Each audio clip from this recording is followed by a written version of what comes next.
Olá, bom dia a todos. Hoje é dia 9 de setembro de 2020.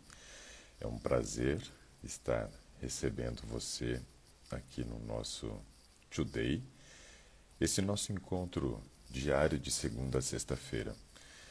O Today tem o propósito de nós respondermos dúvidas, conversarmos com uma pessoa a respeito do caso dela, e dar orientações de saúde. Então é sempre bom estarmos aqui reunidos às 7 horas da manhã e agradeço muito a presença de todos vocês que já estão entrando aqui conosco, né? Sejam todos muito bem-vindos, né?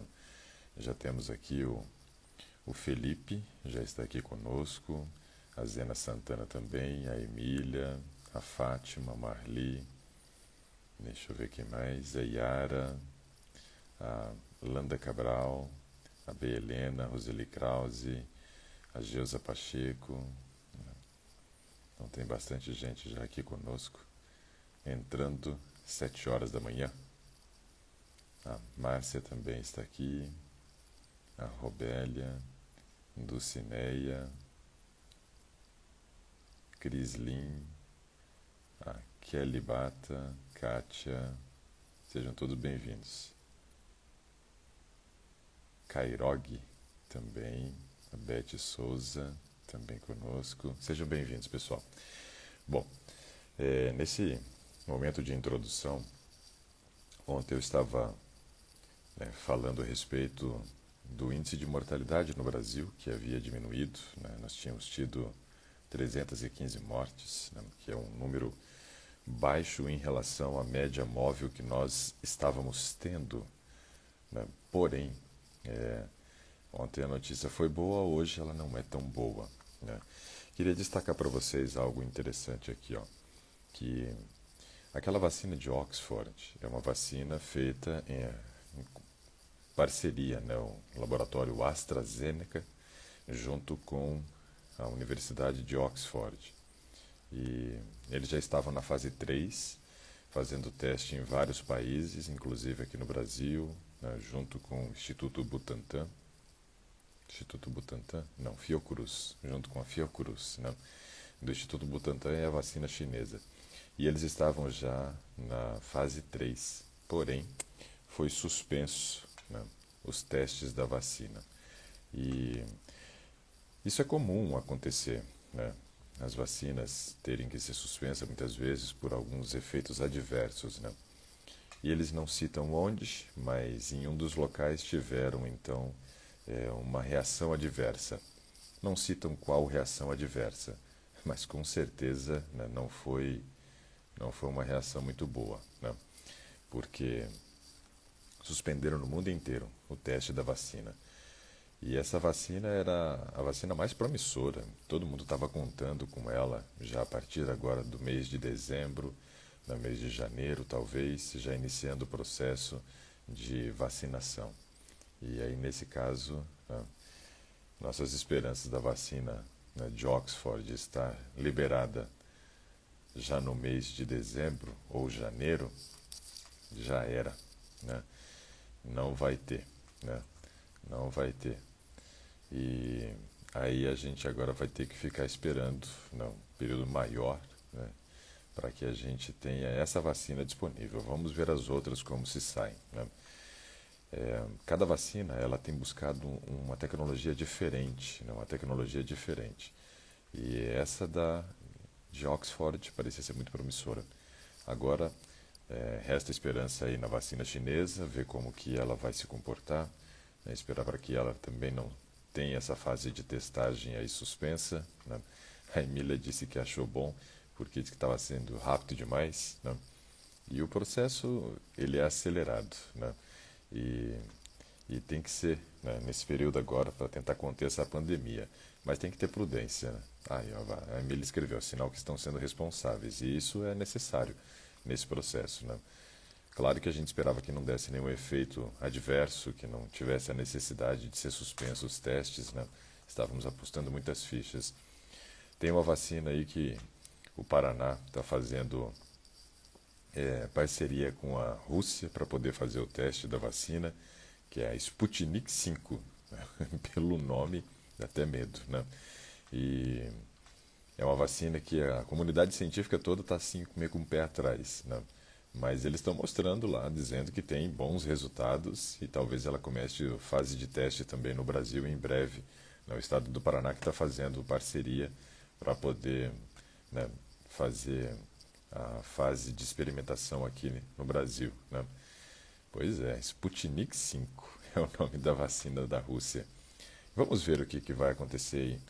A questão é que nós tivemos uma redução da mortalidade, a vacina que estava, né, a gente imaginando daqui 3 meses já começar, né, não vai estar começando, né. Ontem mesmo o ministro interino, o Eduardo Pazuello, estava falando que no mês de janeiro já começaria a vacinação e ele falou isso pela manhã e à tarde a vacina que eles estavam apostando as fichas, né, suspendeu a fase de teste, né. Então, assim, é, não vai ter vacina pelo jeito tão rápido quanto a gente imaginava, né? Dezembro, janeiro, talvez não tenha nada disso não, né? E a gente vai precisar continuar ainda tendo a nossa prudência, vamos precisar continuar, né, usando nossas máscaras, saindo com muita prudência, né, cuidado ao se expor, né? E nesse caso a gente viu nesse feriadão aí o desrespeito a esse isolamento e essa não aglomeração. Agora acho que a gente não está falando mais em fase de isolamento, mas fase de não aglomeração, né? Você vê as praias como que ficaram, foi terrível, né? Diz que aqui em Goiás, aqui em Caldas Novas também, diz que lotou, né? Lotou a cidade, né? Os parques de águas termais. O povo é meio doido, né? E aí esses desrespeitos, né, com não vacinação que complica a coisa, né? Complica a coisa. Bom, hoje é dia 9/9. No ano de 2008, nessa data, nesse horário, eu estava no Hospital e Maternidade Paraná, lá na cidade de Maringá, no Paraná, onde eu nasci, aguardando o nascimento da minha filha, né?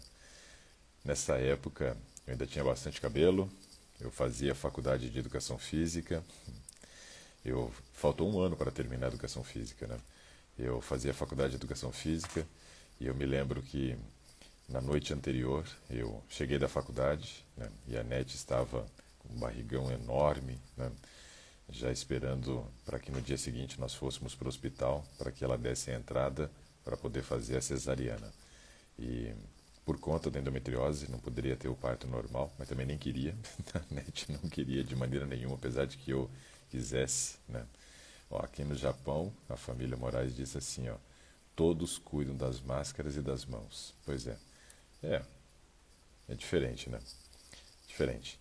E aí então eu me lembro de ter tirado algumas fotos da NET na noite anterior do dia 9 e nesse horário nós estávamos no hospital.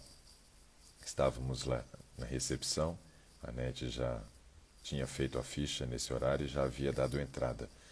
E eu estava aguardando para poder entrar no centro cirúrgico e acompanhar ali então o nascimento da minha filha. Eu sempre sonhei em ser pai, em virtude da separação muito cedo do meu pai e da minha mãe, né? E meu pai e minha mãe se separaram antes de eu fazer 2 anos de idade. Foi muito ruim para mim crescer sem ter a família estruturada, né? Sem o pai e a mãe. E aí o meu sonho era ser pai. Eu queria ser pai, queria ser o pai que eu não pude ter, né? E hoje eu dou graças a Deus por mais um ano de vida que a minha filha está completando. A Manuela está fazendo 12 anos, né? E eu posso dizer que eu sou um homem realizado, né, com esse privilégio que Deus me deu de ser pai. Quando eu fui casar com a Nete, ela me disse que não queria ter filhos, né? E perguntou para mim se eu queria ter. Eu disse que eu queria ter 3 filhos, né? 3 filhos. E ela disse que não queria nenhum, né? E ela falou, você tem certeza que ainda assim você quer casar comigo, né? Porque eu não quero ter filhos, né? E aí eu disse para minha esposa assim, eu falei, isso não se resolve na horizontal, isso se resolve na vertical. E aí eu disse para ela assim, ó, nós vamos nos casar e vamos ter os filhos, né? Porque a minha negociação é com Deus e não é aqui na horizontal contigo, né? E a NET, mesmo com endometriose, nós conseguimos ter duas lindas filhas, a Manuela e a Mariana. Hoje, a Manuela está completando aí 12 anos e a NET é realizada como mãe também. Mesmo que no início ela não quisesse ter filhos, Deus tinha essa bênção separada para nós. E hoje nós estamos muito gratos e felizes, né, por mais um ano de vida da nossa princesa, né? E agradeço a todos vocês que estiveram participando conosco na segunda-feira, no encerramento ali do Bem Nutrido, onde fizemos aquele bolo e já cantamos parabéns para ela. Ontem cantamos de novo, porque ontem ela recebeu 3 amiguinhas aqui em casa. Não fizemos festa para não ter aglomeração, mas eu tinha uma das pessoas que eu tinha que atender ontem, era no presencial, uma amiga nossa que também tem feito isolamento direitinho. E aí ela veio, trouxe a filha e convidamos uma outra amiga para vir e trazer mais 2 meninas. E ontem estávamos então em 5 meninas aqui, né? E não teve festa, mas teve parabéns de novo ontem, né? E hoje vai ter parabéns de novo. Então a Manuela não teve festa, mas parabéns não vai faltar para ela, né? E estamos felizes. Hoje vai ser um dia que a gente vai sair um pouquinho, vai passear, claro, com a nossa prudência, usando máscara, tudo. Mas precisamos dar uma atenção para a nossa princesa hoje, né? Bom, vou convidar alguém para a gente poder conversar, né? E gostaria de saber quem quer participar. Escreve aí, por gentileza, que gostaria de participar e eu vou estar convidando uma pessoa para a gente conversar no Today de 9/9/2020. Se ela falou ontem com meu avô. Meu pai ontem sofreu um baque muito grande. A minha avó, ela já é falecida há mais de 20 anos, né, que a minha avó já é falecida, a mãe do meu pai. E ela faleceu por um erro médico, né? Faleceu por um erro médico quando ela foi fazer uma cirurgia por causa de dores de cabeça muito forte que ela tinha. O médico cometeu um erro, acabou cortando, né, um vaso sanguíneo da cabeça da minha avó e ela morreu, né, por causa de um erro médico. Difícil falar essas coisas, né, mas morreu numa cirurgia por um erro, né? Minha avó entrou no hospital só para fazer uma cirurgia por causa das dores de cabeça dela, mas não era nada grave e faleceu por causa de um erro médico. E aí ontem, né, eu recebi a notícia de que a irmã dela, que era a última irmã viva, né, a minha tia, que sobreviveu ao Covid com 92 anos de idade, né? Ontem ela faleceu.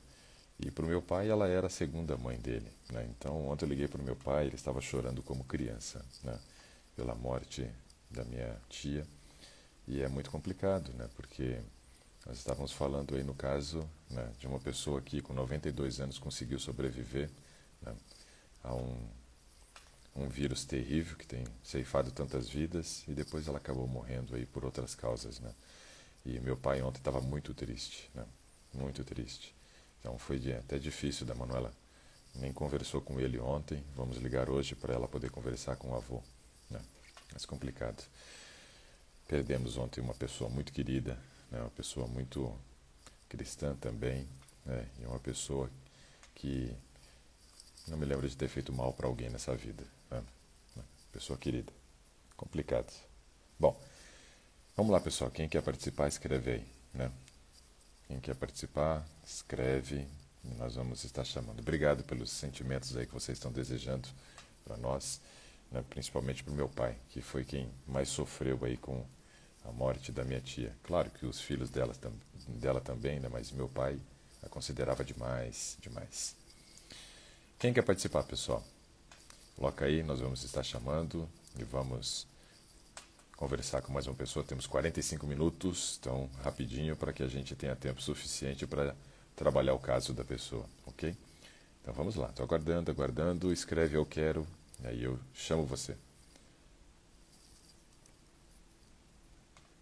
Obrigado, muita gente desejando aqui sentimentos aqui para Deus confortar o nosso coração. Mas hoje é dia de alegria para mim. É dia de comemorar aqui o nascimento da minha filha. Opa, quem vai? Quem vai? Até agora ninguém.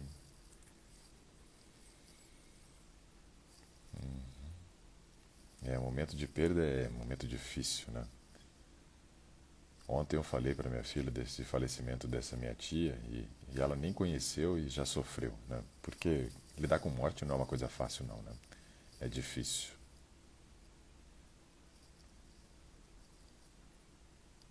Vamos lá, pessoal. Quem quer participar, alguém escreve aí que quer participar e eu vou estar chamando.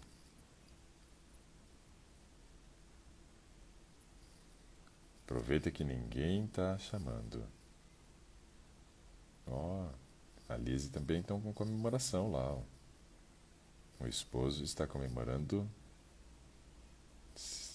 70 anos. Vamos lá. Quem quer participar? Estamos aguardando aqui, hein? Se ninguém quiser participar, eu vou responder pergunta de novo, né?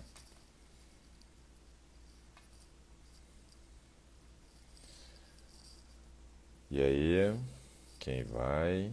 Ninguém vai? Tem dia que tem um monte de gente querendo participar, tem dia que não tem ninguém. Vai entender, esse tio D é engraçado. Trigo para quibe? Fátima pergunta aqui, ó. Fátima, nós usamos, né? É a Valdirene, ela diz assim, ó, tenho vontade, mas esse horário saio para o trabalho. Poxa, que pena. Então, assim, ó, trigo para quibe, Fátima, nós usamos em casa sim. Usamos em casa o trigo para quibe, normal, né? E não tem problema nenhum o uso dele. Eu gosto muito de tabule. Tem dia que o meu almoço é tabule, né? Quando tem tabule eu não como outra coisa. Acabo ficando só com tabule, né? E acho uma ótima opção. Riquíssimo em fibra, tem bastante vitaminas e minerais, né? E tem outra pergunta aqui falando a respeito do mel, se ele pode esquentar no calor, né, para tirar da garrafa. Sim, a elevação do mel não pode ser feita no processo de assar, né? Quando você vai fazer, por exemplo, uma granola e aí você adiciona o mel no começo e aí você vai ter esse processo de aquecimento. Aí isso é muito ruim, né? Alguém perguntou aqui como eliminar miomas. Então, mioma é um negócio complicado, né? Porque é uma coisa que surge, como eu falei também do lipoma, né? Então, são crescimentos, né, desordenados que nós temos, mas não geram riscos em termos de ser um tumor, né? Mas se tiver um crescimento muito rápido, aí vale a pena tirar, né? A vovó Ivone, a Ivone lá dos Estados Unidos, que nós vamos estar juntos o ano que vem, se Deus quiser, né? Porque eu vou estar indo, se Deus quiser, o ano que vem, lá para Flórida, vou estar fazendo programação por lá e vamos ver se a gente dá uma esticada até Miami, quem sabe fazer programa lá também, né? E aí a gente vai se conhecer lá, né? Vamos estar juntos, na verdade, né? Lá. Ela disse que o neto dela de 5 anos tem muito problema para dormir, diz que ele é muito ativo. Pois é, crianças nessa fase têm pouco GABA, que é o ácido gama-aminobutírico, isso interfere bastante na qualidade do sono da criança. E algumas são meio elétricas, aqui em casa eu tenho duas assim, ligada no 220. Ontem, por ser aniversário da Manuela hoje, ela estava agitada, quis dormir na cama com a gente, e acabou todo mundo aqui dormindo tarde, porque ninguém dormia nessa casa ontem aqui, estava uma loucura, né? 2 noites seguidas dormindo mal. Uma por causa do lançamento lá do Gastronomia Vital 2.0 e a outra porque agora a euforia da Manuela contagia todo mundo e ninguém dorme. Eu estava tentando dormir, mas ela não dormia, a Mariana não dormia. Loucura. Criança, às vezes, né, pega fogo e para apagar é difícil, né? É difícil. Mas o que pode fazer, Ivone, é tirar dos dispositivos eletrônicos, fazer bastante atividade física durante o dia para poder cansar, né? Também é necessário dar uma janta leve, incluir alimentos que sejam indutores do sono, como lentilha no horário da janta, é uma boa opção, né? Aveia, banana, mel, né? Então, esses alimentos entrando na composição do horário da janta, isso ajuda a produzir mais melatonina e favorece a chegada do sono para as crianças, né? Para os adultos também. Outro aspecto que é importante são chás calmantes, né? Chás aí de camomila, erva doce, né? Chá de capim-limão ou erva cidreira, né? Então esses daí ajudam também a dar uma relaxada na criança e fazer com que ela durma melhor, né? Fazer também né? O uso de um banho morno para a criança é legal, ou até mesmo um escaldapé, né? A criança se diverte fazendo esse tipo de coisa, mas vai relaxando, né? E fazer massagem, né? Fazer massagem. Aproveita para passar creme na criança e aí vai fazendo massagem, isso vai gerando, né, a produção de ocitocina, que é o hormônio do amor, mas que traz um relaxamento muito grande, e aí a criança consegue dormir mais fácil, né? Ó, tô esperando, se alguém falar aqui que quer participar ainda dá tempo, hein? Tem 40 minutos, 41 minutos. Vamos ver aqui, ó, tem outra pergunta aqui, ó. Doutor, quer falar sobre um pouco sobre trombose, né? Meu filho me infartou aos 21 anos com um trombo na artéria. Então, assim, ó, trombose, ou essa formação de trombos, né, que depois, né, pode entupir um vaso de menor calibre, ele muitas vezes é formado por causa do consumo de gordura saturada. Essa gordura saturada, ela gera um potencial elevado para a formação das placas de ateroma, que são aquelas placas de gordura que se formam dentro das nossas artérias. Em algum momento, uma dessas placas elas podem se desprender, e quando ela se desprende, ela circula na corrente sanguínea até encontrar um vaso de menor calibre onde ela entope, né? E aí, nesse caso, gera um infarto ou um AVC. Então, é importante controlar muito o consumo de gorduras saturadas, manter um nível de LDL abaixo de 100, isso é muito importante, elevar o HDL acima de 40 para homem, acima de 60 para mulher, e isso se consegue com atividade física, porque aí você gera, né, esse tipo de colesterol que a gente chama de HDL, que na verdade é uma lipoproteína que transporta colesterol, mas ela é de densidade pequena, alta densidade, desculpa, né, tamanho pequeno, circula rápido na corrente sanguínea e ela impede a formação das placas de ateroma. É importante manter um nível de vitamina D normal, porque a vitamina D é que encaminha também o cálcio para dentro, né, do músculo e osso, senão circula cálcio na corrente sanguínea e aumenta o potencial também da formação dessas placas de ateroma. Então tem que cuidar desses aspectos aí, tá? Importante isso, né? Faço natação às 7 da manhã, o que seria bom eu comer e quanto tempo antes? Olha, de 30 minutos até uma hora antes, coma uma, duas frutas só para você regularizar teu nível de glicemia e poder fazer a natação sem passar mal. Eu, quando fazia a natação, eu fazia no final do dia, né? E eu saía da faculdade, mas eu saía desesperado de fome. Acabava comendo um ou dois salgados assados e ia nadar. E vivia passando mal na hora que eu estava nadando, né? Então, assim, tem que ser alguma coisa leve. Mas eu era adolescente, né? Eu nadei 10 anos, né? Competi, fui convidado a me federar pelo Paraná para disputar Campeonato Brasileiro, né? Quase virei profissional na natação. E aí, nesse caso, para mim era um problema, porque eu saía da faculdade e ia nadar. E aí eu nadava 1 hora e meia treinando. E era pesado, então não podia comer qualquer coisa, né? Porque senão não aguentava também. Mas também não podia comer muito próximo. Então era um dilema. Eu acabava comendo um salgado, passava mal. Aí um dia o professor disse assim, toma um iogurte, alguma coisa assim, para você vir nadar, você vive passando mal aqui na piscina.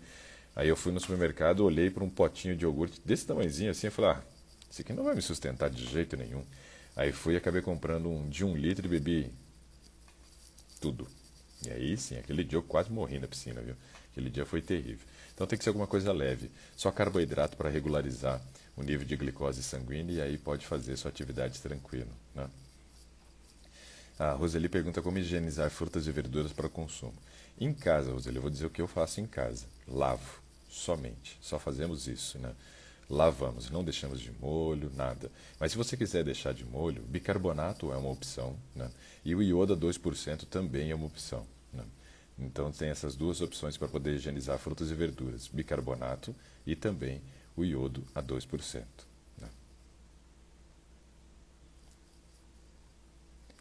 A Fátima disse que também gosta de tabule, por isso que ela perguntou. Então, nossa, aqui em casa eu como muito, né? E essa daí do zumbido de ouvido eu vou ficar devendo uma resposta, hein? Mas tem que verificar se não é nível de estresse, isso gera bastante, né? Deixa eu ver aqui, eu também tenho vontade, mas já estou trabalhando e acompanhando ao mesmo tempo, né? A Ledinha falando. Bom, vou ter que mudar o horário então. Vou ter que começar a fazer o Today 6 horas da manhã, para dar tempo de chamar esse povo que não consegue. Deixa eu ver aqui, ó. O que fazer para baixar a glicose? Ó, pergunta muito boa essa, hein? Nós temos vários aspectos, né, para poder observar. Quando estamos acima do peso, isso gera resistência insulínica e mantém o nível de glicemia alterado. Então, um aspecto, reduzir peso. Segundo aspecto, dormir bem. Quem dorme mal, o nível de glicose também fica alterado porque não consegue controlar o cortisol, né? Então, É importante ter uma boa noite de sono. Terceiro aspecto, fazer atividade física. Quanto mais exercício fazemos, mais glicose recrutamos para dentro das células para produzir energia, menos glicose temos circulando na corrente sanguínea e conseguimos controlar melhor nosso nível de glicose, né? Quarto aspecto importante, consuma alimentos integrais, fuja dos industrializados aí refinados, porque os alimentos integrais são ricos em fibras e isso faz com que o nível de glicose, né, ele altere, né, pouco. Nós falamos que quando a gente come um alimento integral, o nível de glicose ele vai aumentando como se estivesse subindo de escada. Quando a gente come um alimento refinado, de índice glicêmico elevado, o nível de glicose aumenta como se tivesse pego um elevador. Então, é muito rápido. Então, isso daí é um aspecto muito importante. Outra coisa que a gente tem que destacar é que manter um nível de vitamina D normal é importante para normalizar também o nível de glicose sanguínea. Então, esses são aspectos básicos e importantes para a gente poder observar para manter um nível de glicose. Aqui pergunta também, aqui é a Vedione, se pode utilizar kombucha para quem é diabético. Bom, o kombucha em si, né, o probiótico do kombucha, é excelente. Qual é o problema?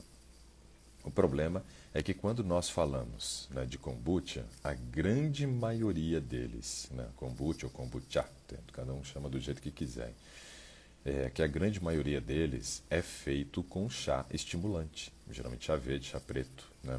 Então, aí entra o problema. Para quem é diabético, por exemplo, fazer o consumo, né, de alimentos estimulantes aumenta o nível de cortisol. E aumentando o nível de cortisol, aí nós vamos ter problema. Por quê? Porque o cortisol congestiona o trânsito sanguíneo e faz com que a gente tenha o aumento da glicose. Então, é importante observar esse detalhe. Se não for com chá estimulante, ok, tudo bem, pode utilizar. Agora, se for com chá estimulante, aí não dá, né? A Ledinha diz que vai se organizar aqui, ó, em nome de Jesus, né, para poder participar, né? A Emília disse que um irmão da igreja pediu oração para ela, pela tia que está com câncer nos ossos. O que pode fazer em relação à alimentação? Legal, Emília. Pedir auxílio nesse momento, e principalmente oração, é muito importante, né? A gente sabe que intervenção divina quando tem câncer não é necessário. Mas o que está na nossa competência, né, fazer? Na nossa competência está o seguinte, né? Precisamos organizar um estilo de vida adequado para que o organismo tenha a capacidade de combater a doença. É claro que nós estamos falando de uma doença muito complicada, de uma doença difícil de obter cura, né, de 100% de cura. Eu tenho um tio, por exemplo, que começou com câncer de próstata e faz mais de 20 anos e ele tem câncer. A doença não o ceifou, mas ele também não conseguiu, né, vencer plenamente a doença. Mas o estilo de vida tem o mantido vivo, ele tem vivido com uma boa qualidade de vida, com algumas recaídas aí quando a doença se manifesta de maneira muito forte. Mas o que é importante a gente entender é o seguinte, ó, quais são as portas, digamos que assim, que a gente deixa aberta para a manifestação da doença, que a gente precisa fechar, né, para que nesse momento ela possa ter uma melhora. Então, tem algumas portas que são muito importantes de serem fechadas. Primeira porta, né, cuidar com a questão dos alimentos que geram acidez sanguínea. Então, é importante a gente fugir de todo alimento que gera acidez. Quais são os alimentos que deixam o nosso organismo ácido e é no meio ácido que o câncer vai crescer numa velocidade maior e também se desenvolver para quem não tem, correndo esse risco então. Os alimentos que mais acidificam o nosso organismo são, em primeiro lugar, o açúcar. Então, zerar o açúcar, muito importante, zerar o açúcar. Segundo, o alimento que mais acidifica, né, as farinhas brancas, ou seja, os farináceos, né? Cuidado com o pão branco, né? Cuidado aí com os bolos, biscoitos, né, pizzas, hambúrgueres, esses alimentos então que são feitos com farinha branca. Isso acidifica também muito o nosso organismo. Outro alimento que acidifica muito, e esse eu gosto, né, de chamá-lo de câncer engarrafado, porque o bicho é terrível, né, é o refrigerante. Tudo que tem no refrigerante, exceto a água, né, causa câncer. Então, tudo que tem no refrigerante, exceto a água, causa câncer. Veja, o açúcar, muito concentrado ali no refrigerante. Tem o CO2, que diminui a saturação de oxigênio e aí permite que o câncer também cresça mais rápido. Além disso, tem o corante caramelo, que já é cancerígeno. Tem um estimulante que aumenta o cortisol e aí favorece também o crescimento do câncer, porque o nosso sistema imunológico baixa. Então, assim, refrigerante, né? Tem que fugir de refrigerante, água com gás, qualquer coisa assim também. E por último aqui, que acidifica muito também, é o excesso do consumo de proteínas. Então a gente tem que cuidar muito com o consumo de proteína de origem animal para que não haja sobra de aminoácido. Se sobrar aminoácido, quando quebrado, gera acidez. Então, com relação ao padrão de alimentação, é isso daí que a gente precisa. Retirar esses alimentos. E o que incluir? Né? Mais frutas, mais verduras, mais hortaliças, alimentos integrais e leguminosas. Feijão, grão de bico, lentilha, ervilha, amendoim. Então, esses alimentos são interessantes. Agora, é importante observar também o seguinte, né? Quando a gente fala a respeito do câncer, vitamina D. Então, manter um nível de vitamina D bem elevado, se possível acima de 40, é uma bênção, né, para quem está com câncer, para poder tentar vencer a doença. Tá? Então, assim, geralmente, né, se é uma tia de um irmão da igreja, talvez já seja uma idosa, e aí, nesse caso, vai ter que fazer a correção. Dependendo do nível que está, faz com injeção, corrige logo, mantém o nível de vitamina D elevado, e assim vai trazer, né, essa possibilidade de vencer a doença. Tá? Outro aspecto aqui muito importante também quando a gente fala a respeito do câncer, né, é nós cuidarmos muito da questão, né, do transporte de oxigênio. Então a gente precisa trabalhar exercícios respiratórios, precisamos oxigenar o nosso corpo. O câncer cresce no meio que tem pouco oxigênio. E aí, no caso, né, se é uma pessoa idosa, já tem uma tendência a ter uma redução da saturação de oxigênio. Então, tem que trabalhar exercícios respiratórios, fazer atividade física, né, de repente até fazer um trabalho com um fisioterapeuta respiratório ou um fonoaudiólogo, né, para poder ajudar a respirar da maneira correta. E aí também observar o estado nutricional, porque não pode ter anemia. Pessoas com câncer e anemia estão fadadas ao fracasso na luta contra a doença. Então é muito importante fazer o hemograma completo, avaliar como é que está a parte sanguínea, fazer também um exame de ferro sérico e ferritina, observar o ácido fólico e vitamina B12. Tudo isso pensando no transporte, né, de oxigênio. É muito importante isso, né? Observar como está a parte do hemograma, porque se tiver com anemia, não tem chance de vencer a doença, porque o nível de saturação de oxigênio começa a ficar baixo no organismo. Quem faz o transporte, né, do oxigênio é a hemoglobina, mas a hemoglobina tem um átomo de ferro dentro dela, e aí então é ali que o oxigênio se liga. Então é importante observar isso. Outro exame importante para avaliar chama proteína total e frações. Quando nós temos o exame de proteína total e frações avaliado e encontramos, por exemplo, uma carência de globulinas, né, nós temos que fazer a correção de proteína, né, melhorar o padrão de alimentação, oferecendo mais proteína e às vezes até um suplemento, para que ela melhore o estado nutricional e tenha globulina suficiente, porque a hemoglobina é uma proteína do tipo globulina. E aí nós precisamos observar isso também para melhorar o transporte de oxigênio. Outra questão são alguns suplementos que valem a pena utilizar quando a pessoa tem o diagnóstico do câncer. Iniciamos então com a vitamina D, que já foi um que eu citei.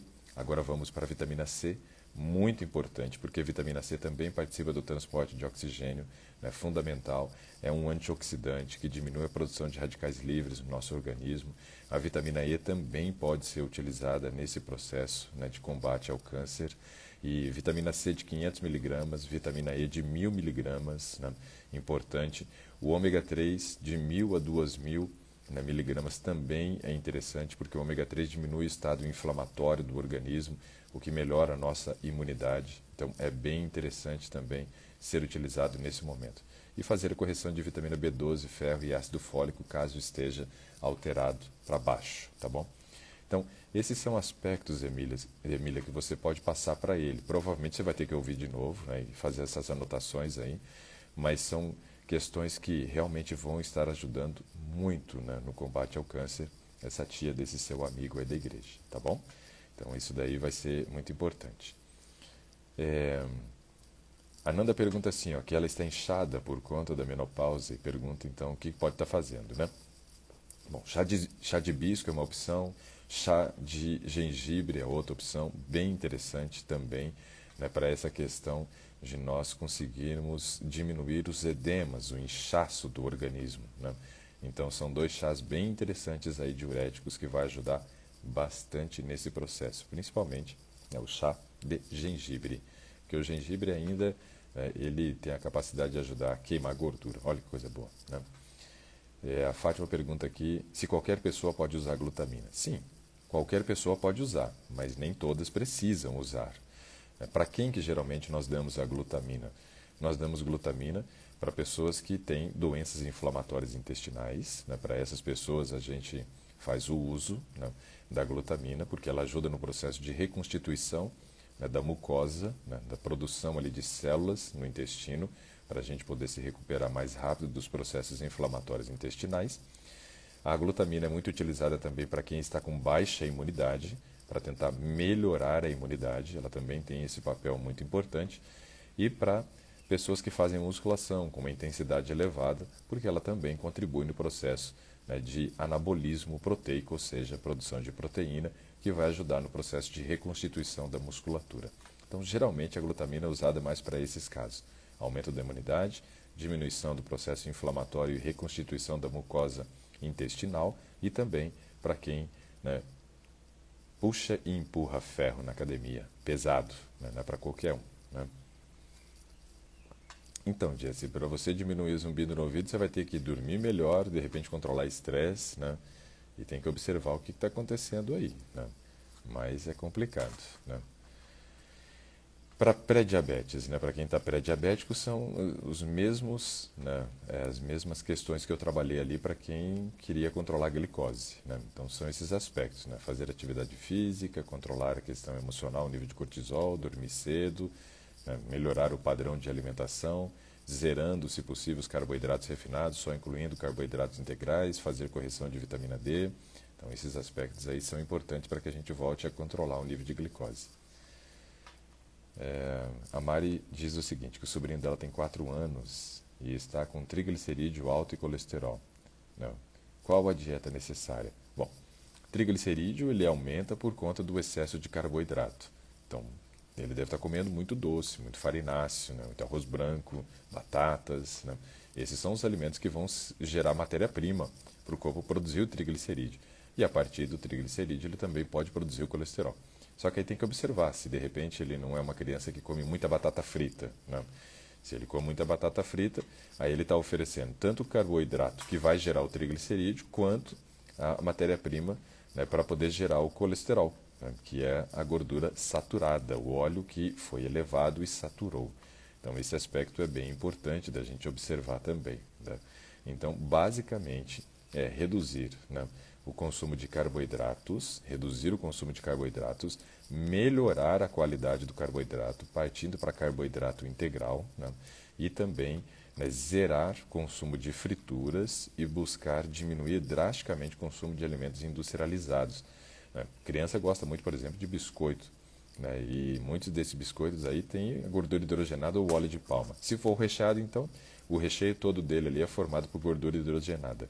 Se for, por exemplo, um salgadinho, né, desses salgadinhos aí que dizem que são assados, mas ainda assim eles têm grande quantidade de gordura, também tem que zerar, porque isso daí também é um problema, né, com relação à produção do colesterol.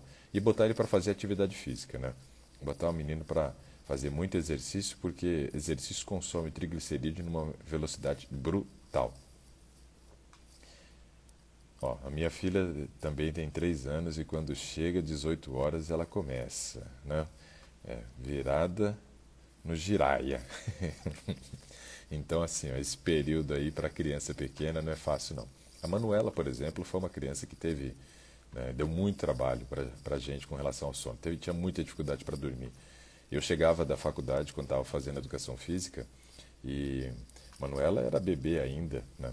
E eu chegava, encontrava a Nete às vezes chorando de sono, querendo dormir, e a Manuela não dormia, né? A Nete chorando de sono. E aí eu pegava, tomava um banho, ia cuidar da Manuela, às vezes ficava até as 2 horas da manhã para conseguir fazer a Manuela dormir. E fazer ela dormir às 2 e depois 7 horas eu tinha que estar no trabalho. Era complicado. Foi uma época difícil, mas a gente agradece muito a Deus também por essa fase. Tudo é aprendizado para a gente, né? E foi muito bom. A Cláudia Lima pergunta se o missô é bom para quem tem gastrite. Bom, missô, ele é uma massa fermentada de soja. Nós em casa, por exemplo, gostamos muito de missô. A gente faz muito misoshiro em casa.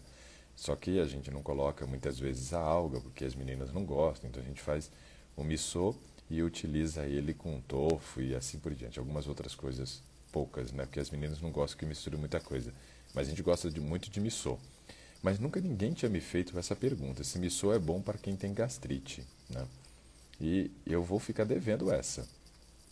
Não sei se ele faz bem. Imagino que, por ter uma quantidade elevada de sódio, ele não deva ser o melhor alimento para quem tem gastrite, porque pode aumentar a irritação da mucosa, né? Mas não vou poder dar certeza com relação a essa, não. Eu só posso dizer que nós gostamos, achamos ótimo, é uma ótima forma de consumir soja, mas para gastrite, não sei. Não vou ter como responder essa pergunta, Cláudia. Vou ficar devendo. Vou até procurar ver se alguém já falou sobre isso, se tem alguma pesquisa que fala, mas nunca ouvi falar sobre missô para gastrite, né? A Janice diz que nessa quarentena aqui, a filha dela também não dorme cedo de jeito nenhum.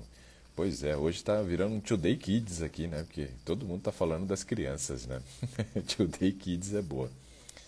É, aqui, ó, a Elunai diz que a aveia deu super certo, né? Para a mamadeira do Derek, né, e ele está dormindo melhor. Por quê? Aí tem o triptofano, aumenta a produção de melatonina, né? Além disso, a aveia é um alimento que dá uma saciedade brutal, uma saciedade longa, e aí a criança consegue, né, dormir melhor, porque produziu mais melatonina e também porque saciou, né? Então, muito legal. A Mari diz que a filha tem aqui 3 anos e não come nada. O que posso dar? Estou falando, virou Today Kids hoje. Mari, então assim, ó, criança é um negócio complicado, né? Quando a gente começa o processo de introdução de alimentos, ela chega numa certa fase depois que aí ela começa a ficar muito seletiva. Então você tem que dar opções, né? Tem que dar opções.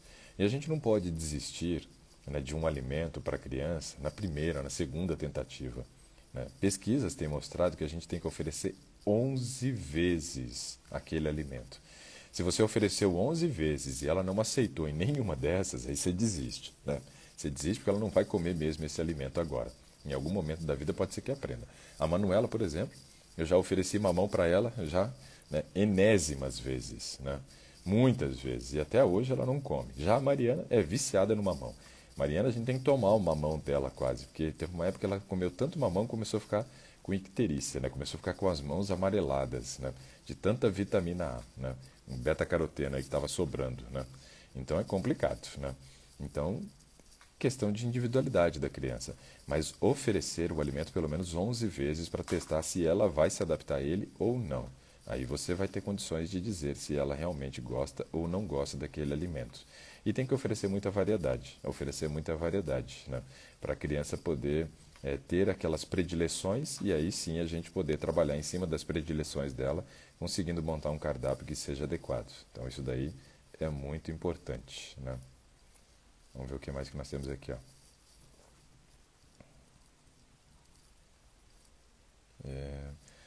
Minha mãe tem 92 anos, ela teve sódio baixo na urina e causou confusão mental, né? Poderia dizer o que causa isso? Vamos lá. Então, assim, Shirley, essa questão de ter um processo de perda de sódio na urina pode gerar um quadro que a gente chama de hiponatremia, uma redução, né, da parte de solutos do sangue, onde a gente tem esses minerais, né, que circulam na corrente sanguínea e são muito importantes para nós. Então, algumas coisas, né, podem estar correlacionadas a esse aspecto, tá? Por ter 92 anos, vamos imaginar que o estado nutricional dela talvez não seja dos melhores, né? O avanço da idade, infelizmente, faz com que a gente sofra de processo, né, de alteração na mucosa intestinal, acaba interferindo muito no problemas de digestão e absorção. Então, geralmente, o estado nutricional de um idoso não é muito bom. E aí é preciso observar esses aspectos para que a gente faça as devidas correções e melhore o estado nutricional.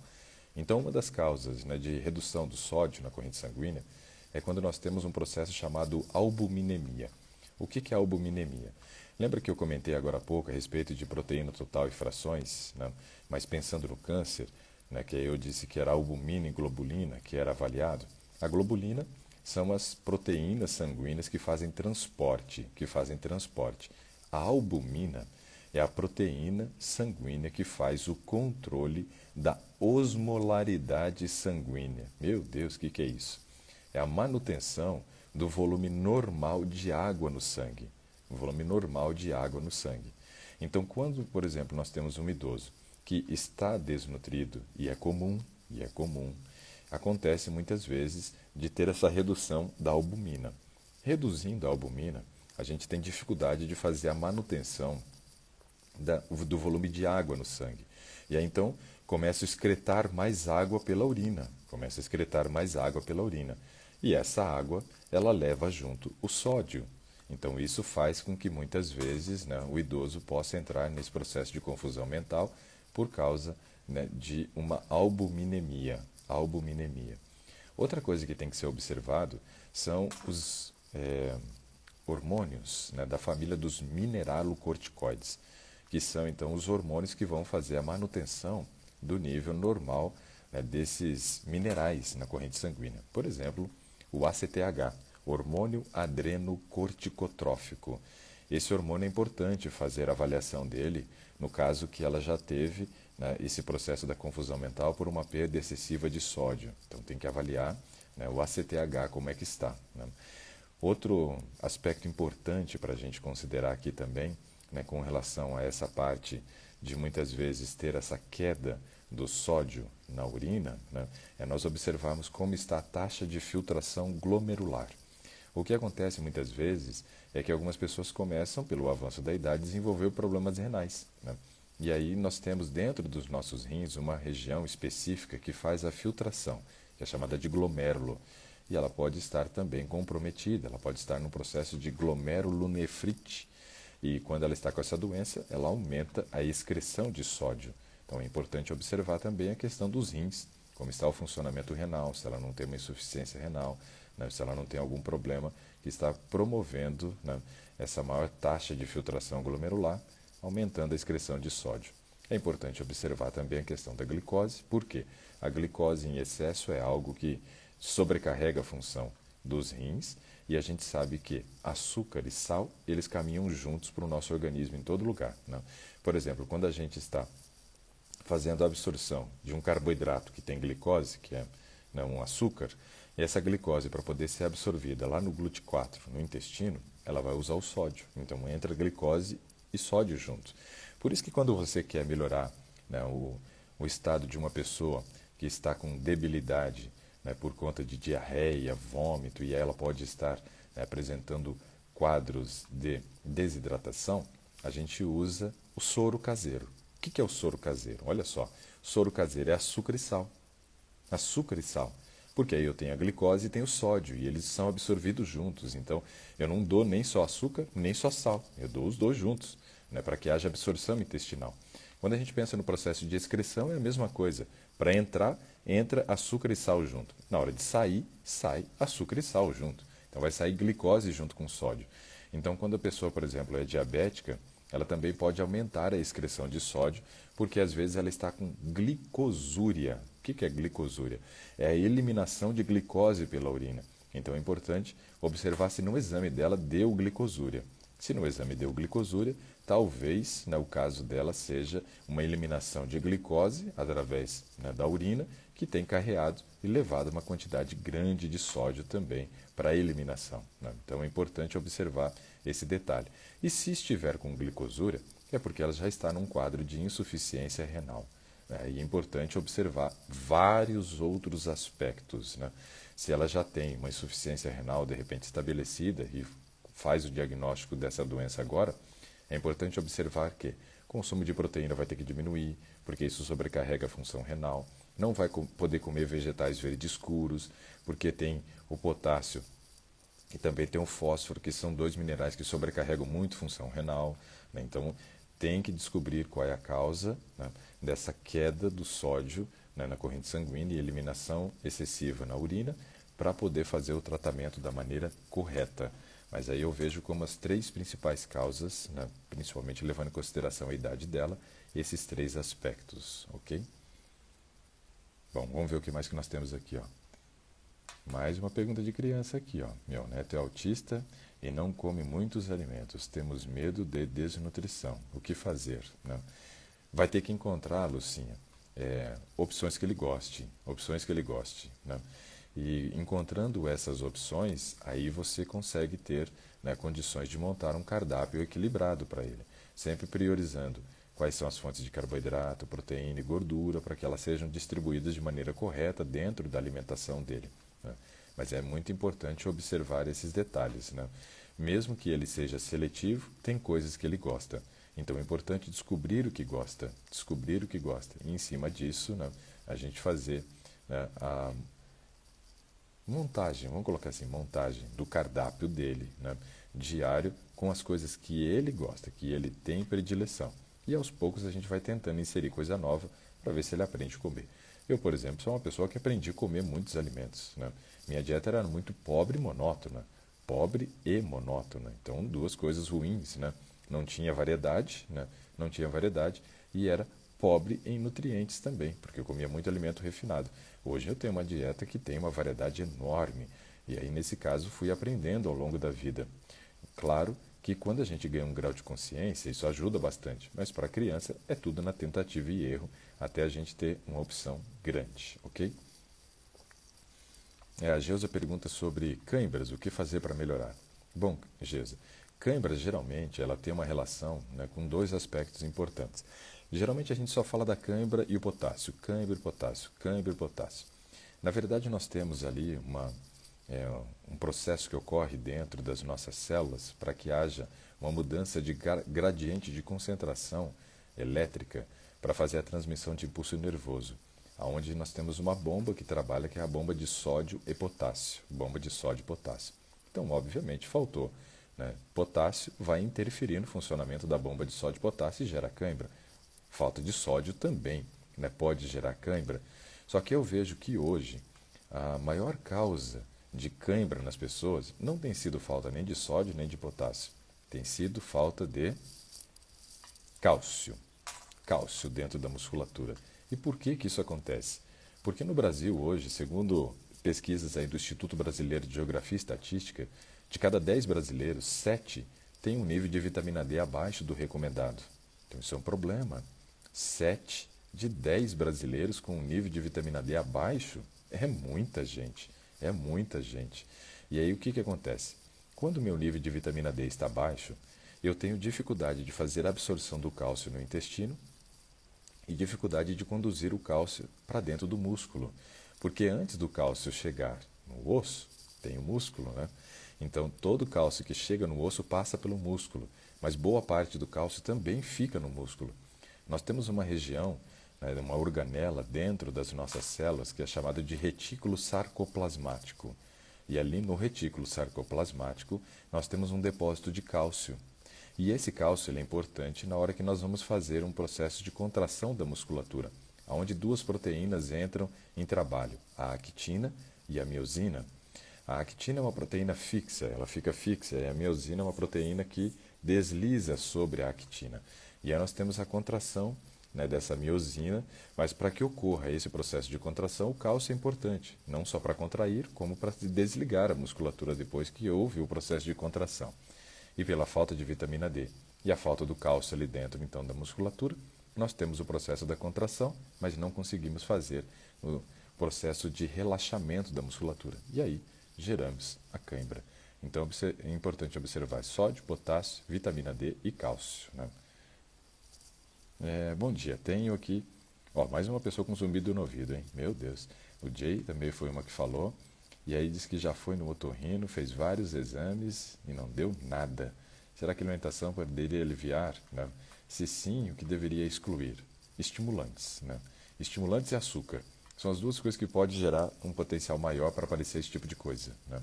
Então, estimulantes, zere, se ainda faz consumo, e também açúcar. O açúcar é terrível para isso também. Então, elimina esses dois e aí vamos fazendo dos testes para ver o que acontece, né? Lá o Jake diz que concorda com ela, que é horrível, né? Eu imagino, deve ser horrível mesmo. Em casa, quando eu me lembro que quando eu ficava estudando até de madrugada, quando eu fazia zootecnia, eu já achava horrível, né, o barulho da geladeira, né, que eu estudava na cozinha, E muitas vezes ali a geladeira ficava aquele barulho a noite inteira, ali me incomodava, né? Eu passei algumas noites em claro na minha vida já estudando, viu? Coisa que hoje eu sei que não é saudável, né? E não recomendo para ninguém, né? E aí é complicado. E nesse caso, o barulho da geladeira já incomodava. Agora imagina um negócio que para onde eu vou ele me acompanha, né? Porque o barulho da geladeira era só ir pro quarto e acabou, né? A Emília disse que coloca água sanitária para poder fazer a higienização lá das hortaliças e aí tudo fica preto, né? Tudo fica preto. Então, eu não faço com água sanitária não. Se fosse fazer, seria com bicarbonato ou o iodo 2%, né? Deixa eu ver aqui, ó. Uns trabalham, outros acordam muito atrasados, né? Acho que foi isso, ou muito amassados aqui mesmo como tá. Tem gente que acorda para trabalhar, outros aí acorda e tá com a cara inchada ainda. Para a gastrite crônica, qual o melhor tratamento? Bom, primeira coisa é respeitar a fisiologia, né? O respeito da fisiologia é muito importante.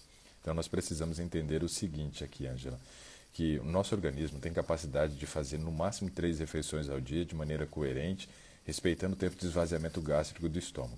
Então, um aspecto que é bem contrário àquilo que geralmente os médicos dizem, que tem que comer o tempo inteiro, porque senão o estômago vai produzir o ácido, vai corroer a mucosa do estômago, eu penso da maneira bem ao contrário. Quando eu estudo fisiologia, o que eu me entendo é que a fisiologia me ensina o seguinte, que quando eu mastigo o alimento, eu mando mensagem para o cérebro dizendo, vai chegar alimento no estômago. E aí, nesse caso, o que acontece? Se eu mastiguei, eu vou produzir ácido no estômago, preparando, né, o ambiente para receber o alimento. Então, quanto mais vezes eu como, mais estímulo eu gero para a produção de ácido. Outra questão é que a presença do alimento no estômago também é um fator que estimula a produção de ácido, ou seja, ficar com o estômago cheio o tempo todo estimula a produção de mais ácido. Interessante avaliar dessa forma, né? Não é assim que eles explicam para nós. Outra coisa que a gente tem que observar também são as questões emocionais, porque quando nós estamos mal emocionalmente, isso estimula a produção de ácido no estômago também. E aí piora bastante o problema da gastrite, né? Quando a gente tem, né, um nível de cortisol elevado. Então, o horário de sono é importante para controlar o cortisol, né? Isso é fundamental. A prática de atividade física para melhorar, né, o trabalho do estômago, as contrações, né, da musculatura do estômago, que são chamados de movimentos peristálticos, para que isso ajude também no processo de digestão mais rápido. Mas é importante observar, né, qual seria o gatilho para essa gastrite. É uma gastrite correlacionada à H. pylori? Se for, tem que fazer o uso da medicação e fazer a eliminação do H. pylori. Às vezes, é porque está produzindo pouco ácido, e nem é muito ácido, né? Então, o tempo de permanência do alimento aumenta e aquele pouco ácido agindo no estômago e os gases produzidos geram-se desconforto e gastrite, no caso aí de pessoas idosas. Pessoas mais jovens, às vezes, têm uma gastrite porque tem cálculo dentro da vesícula, e isso é um problema, porque atrasa o processo de esvaziamento gástrico, né? Ou até mesmo a retirada da vesícula pode ser um fator causal de uma gastrite também, porque eu não posso colocar gordura no intestino sem ter quantidade suficiente de bile. Ela não vai ser emulsificada, não vai se tornar amiga da água e vai acelerar o trânsito intestinal, gerando diarreias com presença de gordura que a gente chama de esteatorreia. Então são vários aspectos que precisam se observar, mas essa questão de comer menos vezes ao dia, né, de nós também fazermos, né, o controle emocional, muito importante. E principalmente, né, principalmente, entendermos que alimentos condimentados, né, aumentam a irritação da mucosa. Então, por exemplo, o uso de pimentas é um problema, né? O uso de alimentos que contêm CO2 é um problema, porque é irritante de mucosa também, né? E os estimulantes que vão manter o nível de cortisol elevado. Então, seriam essas questões. Vamos para a última aqui, ó. O uso do bicarbonato nas folhas tem que tirar logo, senão queima. É isso mesmo, vai ficar preto igual, fica lá com a água sanitária, né, que a Emília falou, que usa, né? Deixa eu ver mais uma aqui, ó. Dr. Ricardo, ômega 3, toma no período do almoço, antes ou depois? E o cloreto de magnésio, toma 2 horas depois das refeições? É isso? Então vamos lá. O cloreto de magnésio ele não deve ser tomado junto com a refeição, para que eu não altere a concentração de cálcio e magnésio presente nos alimentos que eu estou ingerindo. Então, quando eu ingiro, por exemplo, um vegetal verde escuro, ele tem cálcio, mas ele também tem magnésio, e tem na proporção ideal. Então, se eu coloco cloreto de magnésio com menos de 2 horas de distanciamento dessa refeição, eu posso interferir no processo de absorção do cálcio. Então, realmente, cloreto de magnésio é no intervalo das refeições ou antes de dormir, tá? Para algumas pessoas, antes de dormir, o magnésio ainda pode servir como indutor de sono. Não são todas as pessoas que têm esse benefício, mas para algumas pessoas pode ajudar a melhorar a qualidade do sono. Já o ômega 3 é uma gordura. Quando a gente pensa em gordura, tem que ser absorvido com uma refeição, ou tem que ser ingerido com uma refeição que contenha gordura, para que assim proceda a sua absorção, logo após a refeição. De jejum e almoço são as duas refeições onde a gente deveria colocar mais gordura, né? Mais gordura. Então é nesse momento que a gente poderia fazer então o uso do ômega 3. Lembra que eu não sei quantos estão participando do Gastronomia Vital, já teve o 1.0, está aberta a inscrição para o 2.0, mas lá no 1.0, por exemplo, eu expliquei muito essa questão da montagem do cardápio. E aí eu digo que no período da noite a gente não deveria incluir gordura. A única gordura que eu disse que poderia ser ingerida no período da noite seria o quê? O abacate, lembra? E eu comentei isso porque o abacate tem muita água e não tanta gordura quanto as pessoas acham. Então ontem à noite, por exemplo, a minha janta foi 3 fatias de pão integral com meio avocado, daquele abacate pequenininho. Né? Então comi metade dele, né? Passei no pão, joguei um pouquinho de sal só assim por cima e comi 3 fatias. Então, nessa refeição eu incluí gordura no período da noite, o que não é normal fazer se não for o abacate. Né? Então, por isso, o ômega 3, ou de jejum ou almoço, logo após a refeição. Ok? Pessoal, são 8 horas no horário de Brasília. Né? 8 horas no horário de Brasília. Foi muito bom receber todos vocês aqui no Today. Gostaria de conversar mais, mas logo já tenho compromisso de atendimento, né? E preciso dar um jeito de tomar um de jejum antes disso, né? Mas é sempre um prazer receber todos vocês aqui. Tem várias perguntas que eu não respondi, várias mesmo. Juro que eu me esforcei para responder o máximo que eu pude, né? Nossa, eu fico até desesperado de olhar aqui quantas perguntas chegaram. Mas desejo um ótimo dia para todos vocês. Tivemos mais um Today de pergunta e resposta, mas ninguém hoje se manifestou, né, querendo participar. Eu gosto de conversar com as pessoas aqui, ter esse momento de interação e poder ajudá-las, né? Mas como ninguém quis hoje, né, fizemos aí o perguntas e respostas, que eu acho que também é muito legal, tá bom? Aguardamos e se preparem, né, alguém para participar conosco amanhã, tá bom? Um grande abraço para todos vocês, um ótimo dia para todos, né? Hoje é dia de festa aqui em casa, né? Eu já comentei no início, aniversário da Manuela, então nós vamos hoje passar o dia comemorando com ela, tá bom? Primeiro eu vou atender, né? Então vou atender enquanto ela não acorda, porque depois que acordar acabou o dia de trabalho, né? Ela faz um pedido para mim, ela fala assim: papai, você não vai trabalhar no dia do meu aniversário, né? Eu disse: não, filha, não vou trabalhar. Só fiz o Today e vou atender mais um paciente, né? Então hoje vai ser pouco trabalho em relação aos outros dias. Mas um ótimo dia para todos vocês, tá bom? Que Deus abençoe e que amanhã a gente possa se encontrar novamente, se assim Deus o permitir. Um grande abraço a todos, um bom dia, tchau, tchau.